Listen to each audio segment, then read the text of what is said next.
হলিউডের অন্ধকার দুনিয়া, নিখুঁত সৌন্দর্যের দৌড় আর সেই দৌড়ের বিরুদ্ধে কড়া অবস্থান নিলেন অস্কারজয়ী অভিনেত্রী Kate Winslet. Plastic surgery, Botox, filler, নারীদের উপর বাড়তে থাকা চাপ নিয়ে বিস্ফোরক মন্তব্য করলেন তিনি। দ্য সানডে টাইমসকে দেওয়া সাক্ষাৎকারে কেট উইন্সলেট বলেন, বর্তমান হলিউড এমন এক জায়গায় পৌঁছেছে যেখানে নারীদের আত্মসম্মান নির্ভর করছে শুধু একটি জিনিসের উপর, চেহারা। তরুণ অভিনয় শিল্পীরা ইনস্টাগ্রামে লাইক পাওয়ার জন্য যেভাবে নিখুঁত হওয়ার পেছনে ধাওয়া করছেন তা তাকে গভীরভাবে উদ্বিগ্ন করে। এটা ভয়ঙ্কর, মানুষ জানেই না নিজের শরীরের ভেতর ঠিক কী ঢুকিয়ে দিচ্ছে। কেট আরও বলেন, এই সার্জারি নির্ভরতা শুধু অভিনেত্রী বা সেলিব্রিটিদের মধ্যে সীমাবদ্ধ নয়, সাধারণ নারীরাও এখন বোটক্স, ফিলার নেওয়ার জন্য টাকা জমাচ্ছে। তার মতে প্রকৃত সৌন্দর্য কোথায় তা আজকের তরুণীরা জানেই না।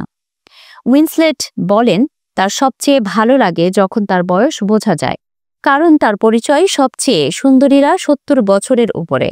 বয়স, ভাঁজ, অভিজ্ঞতা এসবই সৌন্দর্যকে আরো গভীর করে তোলে। টাইটানিকের পর কেট উইন্সলেট নিজের জীবন সবচেয়ে নিষ্ঠুর বডি শেমিংয়ের শিকার হয়েছিলেন। একজন উপস্থাপক তাকে রেড কার্পেটে বলেছিলেন তাকে গলে পড়া কারো মতো লাগছে। একথা স্মরণ করতে গিয়েও চোখে পানি এসেছিল তার। কেট বলেন, যখন তিনি কিশোরী তখন তার শরীর বদলাচ্ছিল। নিজেকে নিয়ে অনিশ্চয়তা, ভয় সব মিলিয়ে কঠিন সময় যাচ্ছিল। ঠিক সেই সময়ে মিডিয়ার কাছ থেকে পেয়েছিলেন তীব্র বডি শেমিং। দৃঢ় কণ্ঠে তিনি বলেন, এটা ছিল নিছক বুলিং আর সম্পূর্ণ সীমাহীন নির্যাতন। উইন্সলেটের বক্তব্য, হলিউড এখন এক চরম বিশৃঙ্খলার জায়গায় পৌঁছে গেছে।